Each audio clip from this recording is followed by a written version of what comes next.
ዓለም አቀፉ የተቋም ምርምር ናሳ አርጤምስ 2ን ወደ ጨረቃ ሲልካት አንድ ትልቅ እውነት ደብቋል። ይህ ጉዞ ጨረቃን ለመመርመር ብቻ አይደለም።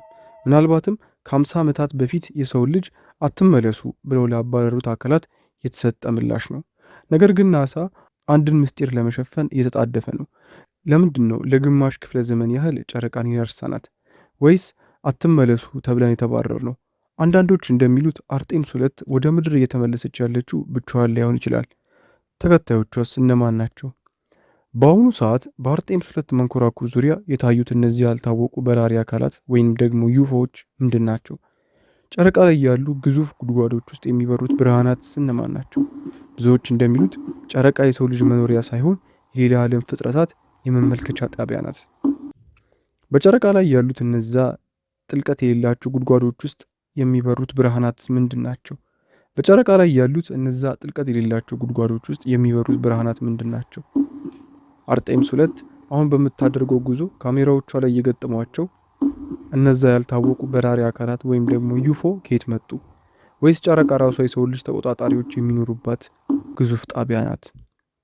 ወደ ምድር እየተመለሰች ያለችው አርጤምስ 2 ብቻዋን አይደለችም። በ1992 የሰው ልጅ ከጨረቃ ሲመለስ ጉዞ አብቅቷል ተባለ። ነገር ግን እውነቱ ያ አልነበረም። ያኔ ጨረቃ ላይ የነበሩ ጠፈርተኞች የታዘዙት አንድ ነገር ነበር፣ ያያችሁትን ሁሉ ለዓለም እንዳትናገሩ። አሁን በ2026 ያ ዝምታ ተሰብሯል። አርጤምስ 2 ወደ ጨረቃ እየበረረች ነው። ነገር ግን ይህ ጉዞ ለሳይንስ ነው ብላችሁ ካመናችሁ በፍጹም ተሳስታችኋል። ናሳ ለምን አሁን ደፈረ? ከ50 ዓመታት በፊት አትመለሱ ብሎ ያስፈራራቸውስ እነማን ነበሩ? ዛሬ በሰበስቲዩብ ስለ አርጤምስ 2 ጉዞ ማንም የማይነግራችሁን ጨረቃ ጉድጓዶች ውስጥ ስለሚታየው እንግዳ ብርሃንና ጨረቃ ውስጥ ተደብቆ ስለሚገኘው የዩፎዎች መመልከቻ ጣቢያ ጥብቁን ሚስጥር እንፈትሻለን። ተዘጋጁ፣ ምክንያቱም ከዚህ ቪዲዮ በኋላ ጨረቃን ዳግመኛ በድሮ አይናችሁ አታዩትምና። ለግማሽ ክፍለ ዘመን ያህል ዝምታ ሰፍኖ 50 ዓመታት በፊት የሰው ልጅ ጨረቃ ላይ አርፎ ሲመለስ ጉዞ በዛው ያበቃ ይመስል ነበር። ነገር ግን አሁን ያ ዝምታ ተሰብሯል። አርጤምስ 2 4 ጀግኖች፣ አንድ ግዙፍ ተልዕኮ። ይህ ጉዞ ለሳይንስ ብቻ ነው ወይስ ጨረቃ ላይ የሰው ልጅ ሊያዩ የማይገባ ነገር አለ? ዛሬ በሰበስቲዩብ ወደ ጨረቃ የተደረገውን ታሪካዊ ጉዞና ከጀርባው ያሉትን ምስጢራዊ ጉዳዮች እንፈትሻለን። እስከ መጨረሻው አብራችሁን ቆዩ። አርጤምስ 2 እና የዩፎ ፈተና። ነገር ግን ትልቁ ጥያቄ አርጤምስ 2 ጨረቃ ላይ ብቻዋን ናት ወይስ የሚጠብቃት ሌላ አካል አለ? በቅርቡ የፔንታጎን ይፋዊ መግለጫዎችና የናሳ አዲስ ግኝቶች እንደሚያሳዩት በጠፈር ውስጥ እኛ ብቻችንን እንዳልሆንን የሚጠቁሙ ፍንጮች እየተዘገቡ ነው። በተለይ ደግሞ ጨረቃ ለእነዚህ ያልታወቁ በራሪ አካላት ወይም ዩፎ ዋነኛ መደበቂያ ናት የሚሉ አንዳንድ መላምቶችም አልጠፉም። የአፖሎ 11 የማይነገረው ታሪክ። በ1969 ኒል አርምስትሮንግ ጨረቃ ላይ ሲያርፍ በሬዲዮ ግንኙነቱ ላይ 2 ግዙፍ መንኮራኩሮችን እያዩ ነው ብሎ እንደተናገር የሚገልጹ ምስጢራዊ መረጃዎች አሉ። አርጤምስ 2 አሁን ወደዛው ስፍራ እየተመለሰች ነው። ዛሬስ ምን ይገጥማቸው ይሆን? የዩፎ መመልከቻ ጣቢያ። አንዳንድ ተመራማሪዎች ጨረቃ በተፈጥሮ የመጣች ሳተላይት ሳትሆን ከሌላ ዓለም የመጡ አካላት ምድርን የሚመለከቱባት የመመልከቻ ጣቢያ ናት ይላሉ። አርጤምስ 2 በዚህ ጉዞዋ ላይ እነዚህን እንግዳ እንቅስቃሴዎች የምትቀርጽበት ልዩ ካሜራዎች ተገጥመውላታል። ነገር ግን ናሳ ያየውን ሁሉ ያሳየናልን? ይህ ጥያቄ ሆኖ የሚቆይ ይሆናል። የዝምታው ደቂቃና እንግዶቹ። መንኮራኩሯ ከጨረቃ በስተጀርባ በምትሆንበት ጊዜ ለ20 ደቂቃ ያክል ከምድር ጋር ያለው ግንኙነት ይቋረጣል። በዚያች ጨለማና ብቸኛ ደቂቃ ውስጥ በአራቱ ጠፈርተኞች ዙሪያ ሌላ የሚንቀሳቀስ ነገር ቢታይስ? ማን ያውቃል? የሰው ልጅ ለ50 ዓመታት ወደ ጨረቃ እንዳይመለስ ያስጠነቀቁት እነዛ እንግዶች ዛሬስ ምን ይሉ ይሆን? እስኪ ሀሳባችሁን ኮሜንት ላይ ያስቀምጡልኝ። ይህ ጉዞ የሰው ልጅ ታላቅነትን ለማሳየት ነው ወይስ ደግሞ በጨለማ ውስጥ ካሉ ባለቤቶች ጋር ፊት ለፊት ለመጋፈጥ? ምናልባትም አርጤምስ 2 የምትመለሰው ብቻዋን ላይሆን ይችላል። ነገር ግን ዋናው ጥያቄ እዚህ ጋር ነው። ለምንድን ነው ዓለም አቀፉ የጠፈር ተቋም ለምንድን ነው ዓለም አቀፍ የጠፈር ተቋማት ለ5 10 ዓመታት ጨረቃ ላለመንካት የወሰኑት? በወቅቱ አፖሎ ላይ የነበሩ ጠፈርተኞች ምን አይተው ነው በድንገት ፕሮግራሙ እንዲቋረጥ የተደረገው? አንዳንዶች እንደሚሉት ከሆነ ጨረቃ እኛ እንደምናውቃት ባዶ ድንጋይ አይደለችም፣ ወይም የጨረቃ ጨለማማ ክፍል ተብሎ የሚጠራው ስፍራ ላይ የሰው ልጅ ያልሰራቸው ግዙፍ ግንባታዎችና የብርሃን ነጥቦች እንደሚታዩ ይነገራል። አርጤምስ 2 አሁን ወደዛ በፍጥነት እየጠጋች ነው። ታዲያ የአሜሪካው የህዋ ምርምር ተቋም ናሳ አሁን ላይ ለምን ይህንን ለማድረግ ደፈረ? ወይስ የተደረገው ምስጢራዊ ስምምነት ይኖር ይሆን? የሬዲዮ ዝምታው ምስጢር። ጠፈርተኞቹ ጨረቃ ጀርባ ሲሆኑ ከምድር ላይ ያላቸው ግንኙነት ለተወሰነ ደቂቃም ቢሆን ይቋረጣል። በዚያ የዝምታ ደቂቃ ውስጥ ምን ያያሉ? ምንስ ይሰማሉ? ቀደምት ጠፈርተኞች ሙዚቃ የሚመስል ድምፅ ሰምተናል ማለታቸውስ ምን ይሆን? ሰው ሰራሽ ጨረቃ።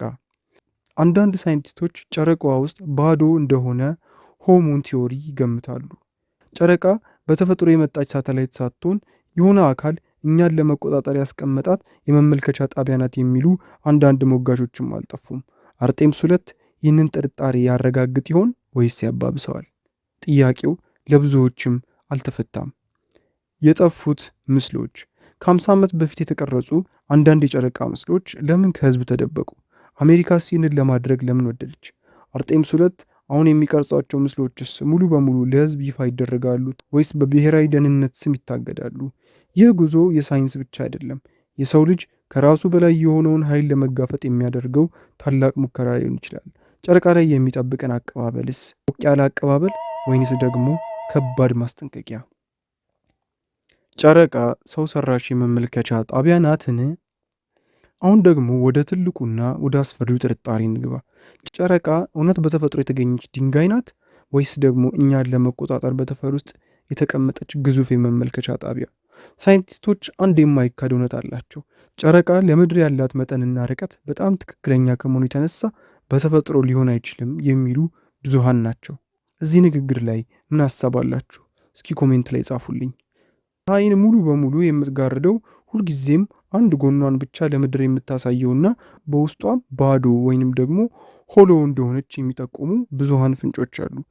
እንደ ደውል የምታስተጋባው ጨረቃ። በ1969 የአፖሎ ጠፈርተኞች መንኮራኩራቸውን ወደ ጨረቃ ላይ ሲያሳርፉ ጨረቃ እንደ ግዙፍ ደወል ለሰዓታት ስታስተጋባ ነበር። ይህ ማለት ጨረቃ ውስጧ ባዶ ነው ማለት ነው? ከሆነስ በዚያ ባዶ ቦታ ውስጥ እነማን ይኖራሉ? የዩፎዎች መውጫና መግቢያ። የጨረቃ ጉድጓዶች ውስጥ የሚታዩት እንግዳ ብርሃናትና በጥቋቁር ጎኗ ላይ የሚታዩት ተንቀሳቃሽ ነገሮች ጨረቃን የሌላ ዓለም ፍጥረታት መንኮራኩር ማቆሚያ እንደሆነች ይጠቁማሉ። አርጤምስ 2 አሁን የምትዞረው ይህንን ጣቢያ ነው። የታይታኒክ ግንባታዎች። በቅርቡ ከፍተኛ ጥራት ያላቸው ካሜራዎች ጨረቃ ላይ ፒራሚድና ማማ የሚመስሉ ቅርጾችን ቀርጸዋል። እነዚህ ግንባታዎች የጥንት ስልጣኔ ምልክቶች ናቸው ወይስ አሁን እኛን የሚከታተሉን አካላት መከታተያ? ናሳ ይህንን እውነት ያውቀዋልን? አርጤምስ 2ስ የላኳትን እውነቱን ለማረጋገጥ ነው ወይስ ደግሞ በድብቅ የተሰጣቸውን የማስጠንቀቂያ ደብዳቤ ለመቀበል? የሰው ልጅ ወደ ከዋክብት የሚያደርገው ጉዞ አሁን በይፋ ተጀምሯል። አርጤምስ 2 የዚህ ታሪክ የመጀመሪያ እንጂ የመጨረሻ አካል አይደለችም። እናንተስ ምን ታስባላችሁ? የሰው ልጅ ጨረቃ ላይ መኖሪያ ቤቱን ለመገንባት ለምድራችን ጥቅም አለው ወይስ ደግሞ ሌላ አደጋ ይዞብን ይመጣል? ለመሆኑ በጨረቃ ላይ ያሉት እነዛ ጥልቀት የሌላቸው ግን ደግሞ ስፋታቸው ግዙፍ የሆኑ ጉድጓዶች ወይም ደግሞ ክሬቸርስ የተፈጥሮ ውጤቶች ብቻ ናቸው ወይስ የተደበቁ በሮች? የጨረቃ ጉድጓዶች ውስጥ የሚታዩት እንግዳ ብርሃናት ለዘመናት ሳይንቲስቶችን ግራ አጋብተዋል። በጨለማው የጨረቃ ክፍል ላይ የሚታዩት እነዚያ ሰማያዊና ነጭ ብልጭልጭታዎች የፍንዳታ ውጤቶች ላይሆኑና የታቀደላቸው መውጫና መግቢያው። ብዙ የጠፈር ተመራማሪዎች እንደሚሉት ዩፎዎች ወደ ጨረቃ ውስጣዊ ክፍል የሚገቡት በእነዚህ ግዙፍ ጉድጓዶች በኩል ነው። አርጤምስ 2 አሁን በዚች ሰዓት በእነዚህ ጥልቅ በሮች ውስጥ ስትበር ካሜራዎቿ ምን እየቀረጹ ይሆን? ናሳ ግንኙነቱ እንዲቋረጥ የሚያደርገው በእነዚህ በሮች ላይ ስናልፍ ይሆን? የአሪስታከርስ ጉድጓድ ምስጢር። በተለይ አሪስታከርስ የተባለው ስፍራ በጨረቃ ላይ እጅግ ብሩህ የሚባል ቦታ ነው። ብዙ ጊዜ እንግዳ የሆኑ ጭጋጎችና የሚንቀሳቀሱ ብርሃናት በዚህ አካባቢ በተደጋጋሚ ይታያሉ። አንዳንዶቹ ይህ ቦታ የሌላ ዓለም ፍጥረታት መንኮራኩር ማቆሚያ ወይም ደግሞ ስፔስ ፖርት ነው ይላሉ። የአርጤምስ 2 ድብቅ ካሜራዎች። ይህች ታሪካዊ መንኮራኩር እነዚህ ቦታዎች ላይ በቅርበት ስትመለከት ምናልባትም እስከዛሬ ያልታዩትን ምስጢራዊ ግንባታዎች ታይቷቸው ይሆን? ወይስ ጨረቃ ራሷ መንኮራኩሮቹን የምታስገባና የምታስወጣ ግዙፍ እናት መንኮራኩር ወይም ደግሞ ማዘርሺፕ ናት? እውነቱን ለመናገር ልብ ብላችሁ አድምጡኝ።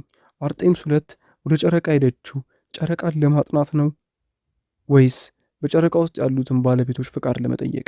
መልሱ ምናልባትም እኛ ከምናስበው ከምናልመው በላይ እጅግ አስደንጋጭ ሊሆን ይችላል። ሀሳባችሁን በኮሜንት መስጫው ላይ ያስፍሩልኝ። ቪዲዮውን ከወደዳችሁት ላይክ ማድረጋችሁንና ለወዳጆቻችሁም ሼር ማድረጋችሁን እንዳትረሱ። እንደነዚህ ያሉ አስገራሚና ምስጢራዊ መረጃዎች እንዲደርሷችሁ ሰበስቲዩብን ሰብስክራይብ ካላደረጋችሁ አሁኑኑ አድርጉ። ስላዳመጣችሁን እናመሰግናለን። በሌላ ቪዲዮ እስከምንገናኝ ቸር እንቆይ።